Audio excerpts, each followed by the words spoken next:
also to highlight, though we'll be using quite different wordings.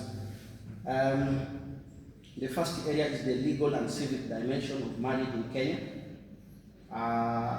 This one involves the interplay between Islamic marriage, Kenyan family law, and the Marriage Act 2014, yes.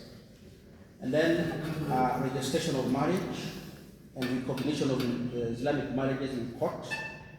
There's also under this one, under the legal and civic dimension, we have rights of women, children, and inheritance under both Sharia and Kenyan law. This is very much important. As people go into the marriage, they need to understand what is the Islamic position on this and this, and how they're supposed to inherit, both as seen in the Kenyan law and Sharia. We've also developed under each of the items that we have around 8 items here. We have been able to develop the guiding question, and under the guiding question under this one is that how can Muslims in Kenya harmonize their marriage or their marriages between Sharia requirements and the national legal framework.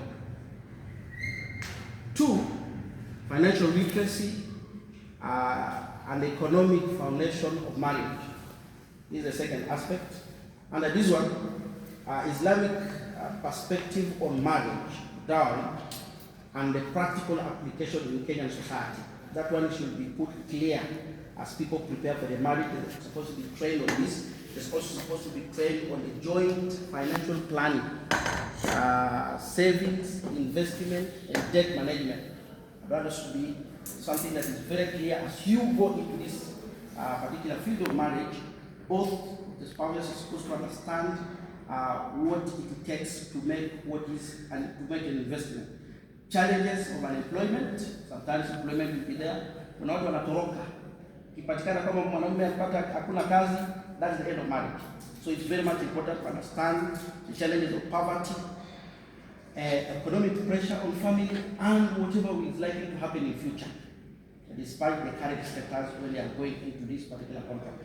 Guiding question under this one is, what is the practical financial strategy can Muslim couples adopt to strengthen their family administered economic challenges?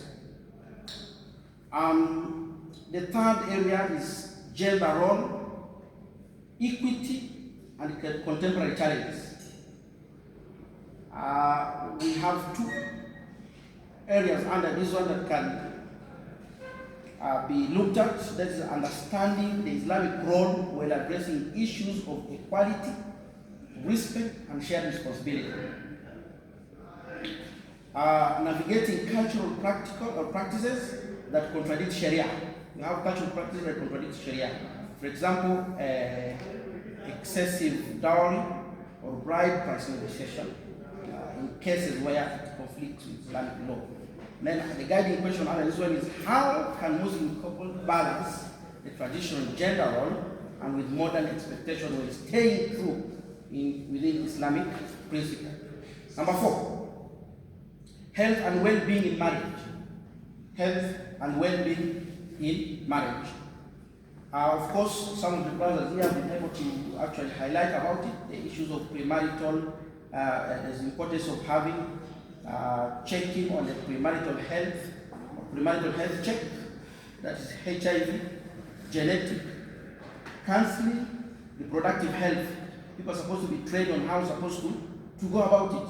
The sexual ethics, intimacy, the family planning within the Islamic guidelines, because we have it. Sometimes you may have, an imam may come up with a topic that today we are speaking about family planning, and then one of Shuyuk in the masjid said, Imam in Kazigad Sa'i, and the khutbah it is under.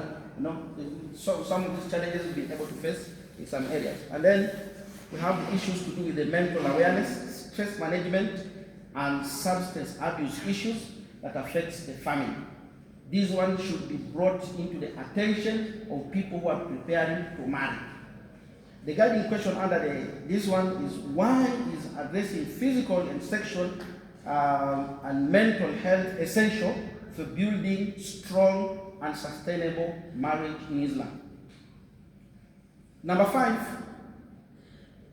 the question of extended family and cultural dynamics. And that one is also very important. Handling in-laws relationship, clan tribe expectation, and cultural diversity in Kenya. How are people who are going to stay together be prepared ahead of this?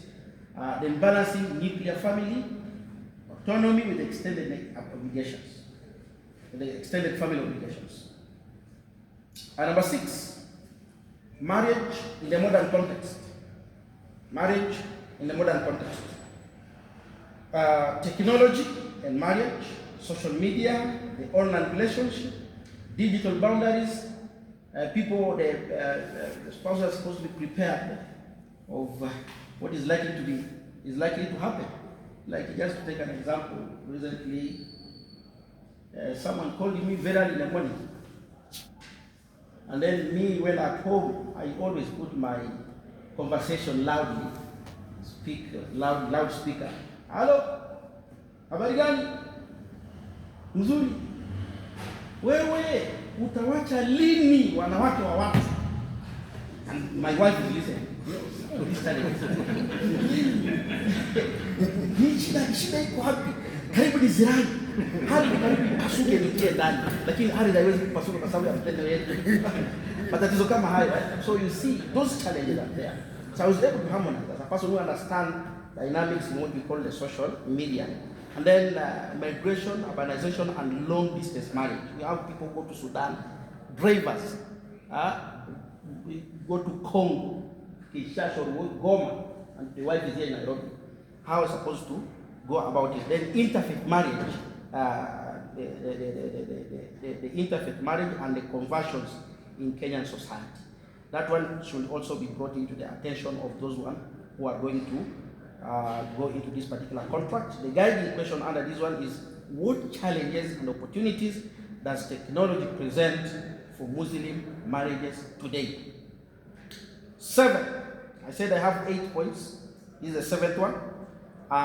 Marriage and social challenges, domestic violence, neglect, and Islam's stance on abuse. What is the Islamic position on abuse? The issues of divorce, Islamic procedures on talaq, the khulu, reconciliation processes, and the support system, the orphan care, adoption, and the step parenting. People do not understand what it takes to be this adoption. I remember recently when I prepared everything, all documents to be taken somewhere. What I've been able to prepare to take it to the office was an official letter written by chief, recognizing that I am adopting so and so. This one was rejected in my place of employment. That you have to go to the court, look the lawyer, get stuck.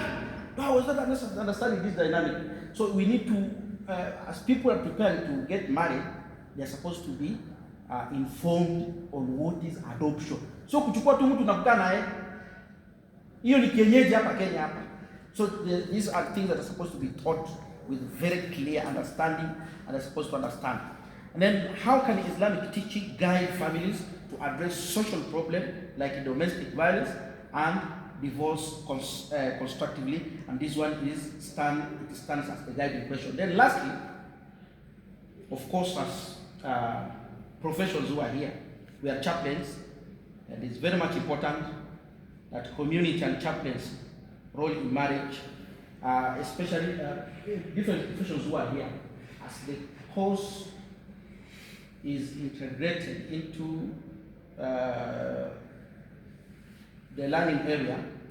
Each of the professions should be identified and then even integrated on their role, so that when police is there, where is he supposed to get the problem to be solved? There's a chaplain on the other side.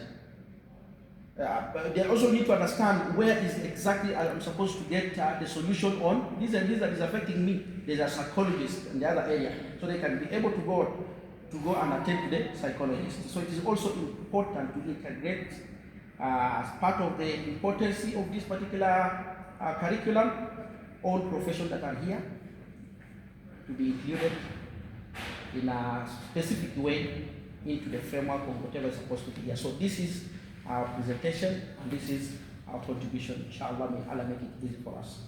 Thank you.